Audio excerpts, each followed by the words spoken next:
हार जीतना राजकारणમાં ગામડાઓનો વિકાસ રૂંધાયો હોય તેવો ઘાટ જૂનાગઢ જિલ્લામાં સર્જાયો। આ એટલા માટે કહેવું પડી રહ્યું છે કારણ કે વર્ષ 2022માં પૂર્વ પ્રધાને મંજૂર કરેલા રસ્તાઓનું કામ વર્ષ 2025માં પણ પૂરું નથી થયું। ઘટના છે વંથલીના બાલોટ ગામની કે જ્યાં પૂર્વ પ્રધાન જવાહર ચાવડાએ બાલોટથી વંથલીને જોડતા 3.5 કિલોમીટરના રસ્તા માટે 10 કરોડનો ખર્ચ મંજૂર કર્યો હતો, પરંતુ હજુ કામગીરી ન થતા પરિણામે ખેડૂતો સહિત ગ્રામજનો હાલાકી ભોગવી રહ્યા છે। આ કામ કેમ ન થયું કે કોઈએ કરવામાં દેવામાં નથી આવ્યું તે મોટો પ્રશ્ન છે।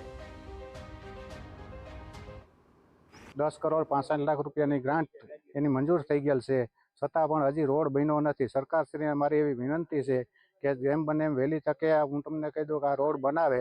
અને બીજું એ કે અમારા અહીં 70% ખેડૂત છે એ નદીના સામે કાંઠે એની જમીન બધી આવેલી છે, એટલે આવવા જવા માટે કાયમી માટે તકલીફ પડે છે। અહીંયા નદીમાં કાયમી માટે મગરો રહે છે, એટલે ખેડૂતને બધાને બહુ મુશ્કેલી પડે છે। અને દિવાળી પછી પણ રસ્તો ચાલુ થતો નથી, એટલા માટે સરકારશ્રીને મારી નમ્ર વિનંતી છે કે જેટલી બને એટલી વહેલી તકે અમારી મંજૂર થયેલ રોડ છે એ તાત્કાલિક રોડનું કામ કરે। ચોમાસા અમારે આમાં તરામણ પાણી હોય તો તરીને જવું પડે। ખાલી માણસ તરતા આવડતું હોય ને એ જઈ શકે, હાલીને જવા વાળા જઈ શકે નહીં। અને મગર બગેરીનું બહુ બીક લાગે છે, અને ચોમાસા તો અમારી આ જમીન બધી પડતર જ રહે છે, કાંઈ એમાં વાવવા જવા પૂરતું રહેતું નથી। હવે જેમ બને આમ આ રસ્તાનું વહેલા તકે થાય એવી અમારી માગણી છે। 10 કરોડ 65 લાખ રૂપિયા ગ્રાન્ટ આવેલી છે, હજી એ કામ ચાલુ નથી થયેલું।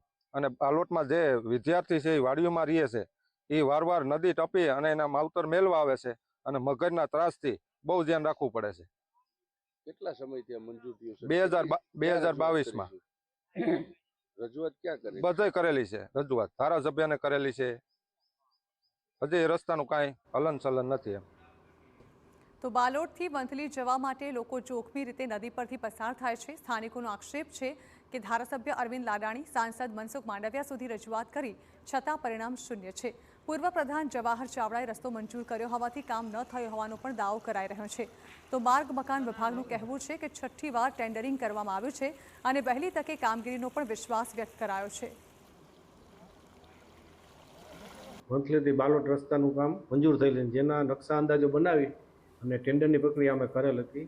એમાં કુલ અગાઉ 5 વાર ટેન્ડર થયેલ હતા, કોઈ વાર સિંગલ ટેન્ડર આવેલ હતું, કોઈ વાર ભાવ ઊંચા આવતા સરકારશ્રીમાંથી ના મંજૂર થતું, એટલે પાછી પ્રયત્નો અમારા ચાલુ છે। એટલે 6ઠ્ઠી વાર અમારો પ્રયત્ન કરેલ છે, અને 5 વર્ષ ઉપરનું કામ હોય પ્રી ક્વોલિફિકેશન બીડ અત્યારે ઓપન કરવાની પ્રક્રિયા ચાલુ છે।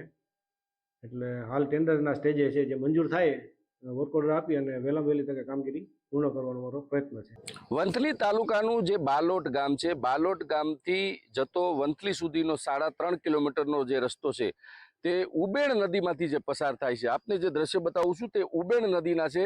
જ્યારે ચોમાસામાં અહીંયા પૂર જેવી સ્થિતિ હોય છે ત્યારે આ 3,500ની વસ્તી ધરાવતું આ ગામના લોકોને અને ખેડૂતોને સામે કાંઠે જે જમીન આવેલી છે ત્યાં જવા માટે પણ મુશ્કેલી પડી રહી છે। બીજી તરફ સામે કાંઠે રહેતા બાળકોને અભ્યાસ કરવા માટે બાલોટ ગામમાં આવવાનું હોય ત્યાં પણ જ્યારે મુશ્કેલી પડતી હોય છે।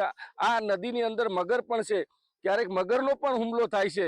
અને 10 કરોડ 65 લાખનો જે રસ્તો છે તે 2022માં મંજૂર થયો છે, તો હજુ સુધી કાગળ ઉપર મંજૂર થયો છે। ક્યાંક ને ક્યાંક જિલ્લા પંચાયત દ્વારા આ કામની શરૂઆત નથી કરવામાં આવી, ત્યારે આ ગામના બાલોટ ગામના લોકોની અને સ્થાનિકોની માંગ છે કે વહેલી તકે આ જે રસ્તો છે તે ઉબેણ નદી ઉપરમાંથી જે પસાર થાય છે તે કામગીરી શરૂ કરવામાં આવે, નહીતર આ ગાંધી સિંધિયા માર્ગે આ ગામના લોકો છે તે આંદોલનની પણ ચીમકી આપવામાં આવી છે। વિજયસિંહ પરમાર, TV9 બાલોટ।